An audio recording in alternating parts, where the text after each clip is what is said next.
दिल्ली में नए कृषि कानून का विरोध कर रहे किसानों के समर्थन में फर्रुखाबाद में भी भारतीय किसान यूनियन लोक शक्ति के कार्यकर्ताओं ने किसानों के साथ प्रदर्शन करते हुए जिलाधिकारी को ज्ञापन सौंपा। भारतीय किसान यूनियन के बैनर तले लगभग आधा सैकड़ा किसान जिलाधिकारी कार्यालय अपनी मांगों को लेकर पहुंचे।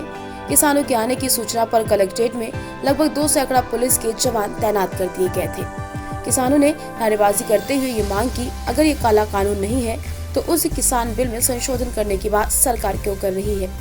अगर बिल किसानों के लिए अच्छा है तो किसानों के बीच में जाकर उसकी खूबियां बताएं, लेकिन वो ऐसा नहीं कर पा रही है। अब तक 13 किसान इस बिल का विरोध करते हुए शहीद हो गए। उनकी आत्मा की शांति के लिए 2 मिनट का मौन रखा। उसके बाद जिलाधिकारी मानवेंद्र सिंह को ज्ञापन सौंपा। ज्ञापन में जिलाध्यक्ष सत्यभान झा ने कहा कि देश का किसान 60 सालों से नेताओं द्वारा वोट देने के बाद ठगा जा रहा है। किसान की हर फसल की न्यूनतम समर्थन मूल्य होना चाहिए। उसके साथ बिचौलियों और आड़तियों पर एक कानून बनना चाहिए जिससे किसानों से कम मूल्य में फसल को खरीदा और वापस उन्हीं किसानों को अधिक मूल्य में न बेच सके।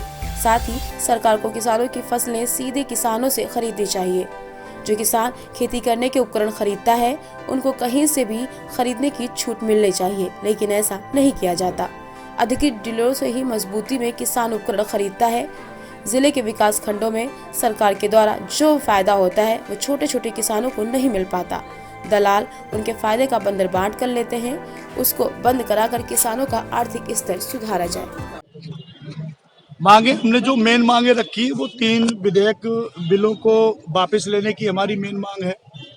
अगर सरकार इन विधेयकों को वापस नहीं लेती है तो एमएसपी लागू करे, समर्थन मूल्य की गारंटी दे, ताकि किसान भाई जो आज भुखमरी से या जो पैसा लोन लेके खेतों में लगाता है, अपनी उगाई करता है और उसकी फसल जो टाइम पे हो जाती है, जिन लोगों की उसके तो दाम अच्छे मिल जाते हैं, और जैसे टाइम निकल जाता है तो उस फसल के दाम किसान को आधे मिलते हैं जो कि उसकी लागत मूल्य से भी कम होते हैं।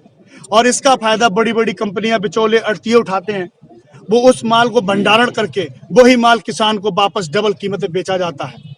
और जब किसान अपना कर्जा लेके अपनी लागत लगाता है, उसकी लागत मूल्य तक ना निकले जाए तो यहाँ का किसान कहाँ से फरबेहाल होगा।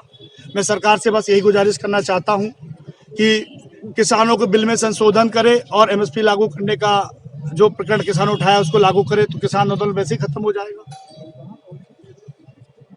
ब्यूरो रिपोर्ट, तेजस खबर।